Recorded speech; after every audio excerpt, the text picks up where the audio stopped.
সমুদ্র থেকে তেল কি করে বের করা হয় একটু ভালো করে দেখে নিন। যখন সামুদ্রিক ঝড়ে পানিগুলো টলমল করতে থাকে সেখানকার ওয়ার্কারদের কি অবস্থাটাই না হয়। কখনো কখনো এই সমুদ্র থেকে সামুদ্রিকের ঢেউ এতটাই উপরে উঠে যায় যে 30 থেকে 35 ফুট উপরে ঢেউ উঠেছিল। সেই অবস্থায় 800 ওয়ার্কার সেখানে কাজ করছিল। সমুদ্র থেকে তেল তোলার সময় যেই ঢেউটা এসেছিল সেই অবস্থায় 9টা হেলিকপ্টার এসে সেই ওয়ার্কারদেরকে একটা সেফ জোনে নিয়ে আসা হয়, কিন্তু তারপরও কপাল খারাপ যে 100 জনের মতো মানুষ নিখোঁজ হয়ে যায়, বাকিগুলো জলের নিচে তলিয়ে যায়। আরো 50 জনের মতো বডি সমুদ্রতে ভাসা অবস্থায় পাওয়া যায়, আরো বাদ বাকি বডিগুলো পাওয়া যায়নি, সমুদ্র ঢেউয়ে পড়ে কোথায় যেন হারিয়ে যায়। তেল তোলার সময় এই ঘটনাটি একবার ঘটে না, বারবার ঘটতেই থাকে। এই দৃশ্যগুলো দেখে কি আপনাদের মনে একটুও প্রশ্ন জাগে না, এই ওয়ার্কারদের জীবনের প্রতি কি একটুও মায়া দয়া নেই? অবশ্যই আছে বন্ধুরা, আপনারা যদি ভালো করে দেখেন তাহলেই বুঝতে পারবেন সমুদ্র থেকে কত কষ্ট করে তেল তোলা হয়। এই তেল তোলার দৃশ্যটা যদি আপনারা ভালো করে দেখেন তাহলেই বুঝতে পারবেন যে তাদের জীবন আর্মিদের জীবনের থেকে কোনো অংশে কম নয়। সমুদ্র থেকে তেল কিভাবে তোলা হয় এই ভিডিওতে বিভিন্ন ধরনের ফুটেজ দেখতে পারবেন, তাই খুবই মনোযোগ সহকারে দেখার অনুরোধ থাকবে। আগের দিনে তেল বের করাটা খুব সহজ ছিল। আজ থেকে প্রায় 100 বছর আগে আমরা যেখানে দাঁড়িয়ে রয়েছি নিচের দিকে কিছুটা খোঁচা মারলে তেল পাওয়া যাবে। আর এটাই সত্যি, কাঁচা তেল এতটাই বেশি ছিল যে এর জন্য মানুষকে বহুতই সমস্যার মুখে পড়তে হতো।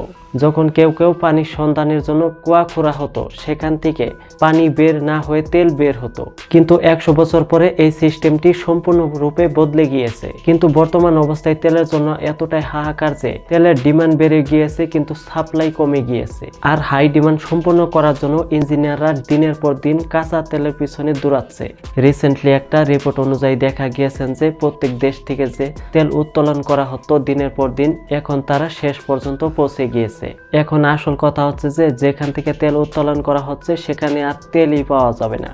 তারপরও ডিমান্ড কমেনি, দিন দিন ডিমান্ড বেড়েই চলেছে।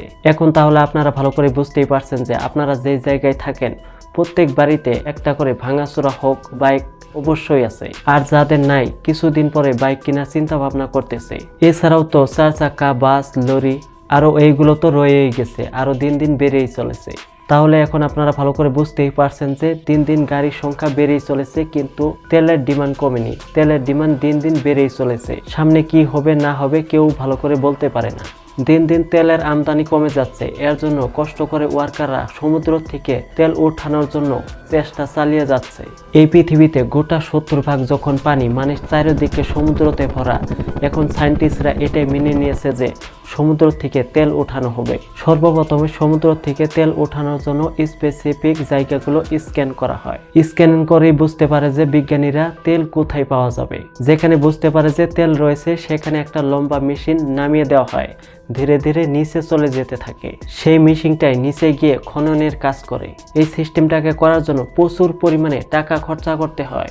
এছাড়াও টাকা খরচা করলেও তো হবে না, বুদ্ধিরও তো প্রয়োজন রয়েছে। এই প্রসেসটা করার জন্য নামি দামি ইঞ্জিনিয়ারগুলো বসে বসে মাথা খাটায়। এই মেশিনটা যে ধীরে ধীরে নিচে যায়, নিচে গিয়ে সর্বপ্রথমে কাঁচা তেলই কালেক্ট করতে পারে। এটা কোনো কাজেই আসে না। এই কাঁচা তেলটাকে বিভিন্ন ধরনের রিফাইন করা হয়। এই কাঁচা তেলটাকে বিভিন্ন ধরনের রিফাইন করার ফলে পেট্রোল, ডিজেল, কেরোসিন এইগুলো আমরা পাই। আসুন বন্ধুরা, তেল তোলার আরো নতুন কিছু প্রসেস আপনাদেরকে বলি। সমুদ্র থেকে তেল তোলার জন্য 2 ধরনের মানুষ কাজ করে থাকে। একটা হচ্ছে অনশোর, একটা হচ্ছে অফশোর। অনশোর মানে সমুদ্র থেকে একটু দূরে মানে কিনারাতে কাজ করে। অফশোর মানে হচ্ছে দেশের বাইরে মানে সমুদ্রের উপরে কাজ করে।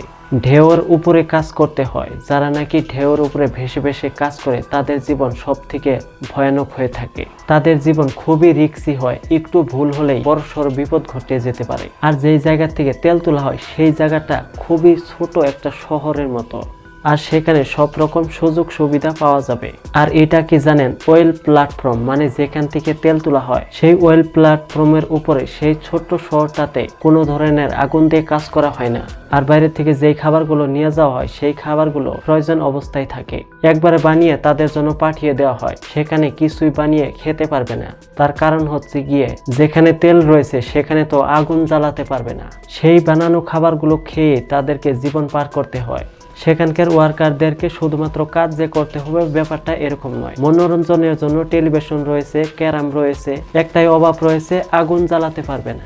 এছাড়াও কাজের নিয়ম, কখন কাজ করতে হবে এগুলো একেবারে ফিক্স করা থাকে। সেখানকার ওয়ার্কারদেরকে বিভিন্ন ধরনের ট্রেনিং দেওয়া হয়। আরও ট্রেনিংয়ে এটাও শেখানো হয় যে তেল উত্তোলন করার সময় যদি কেউ সমুদ্রে পড়ে যায় তাহলে কারো সাহায্য ছাড়াই একা একাই কিভাবে উঠে আসবে।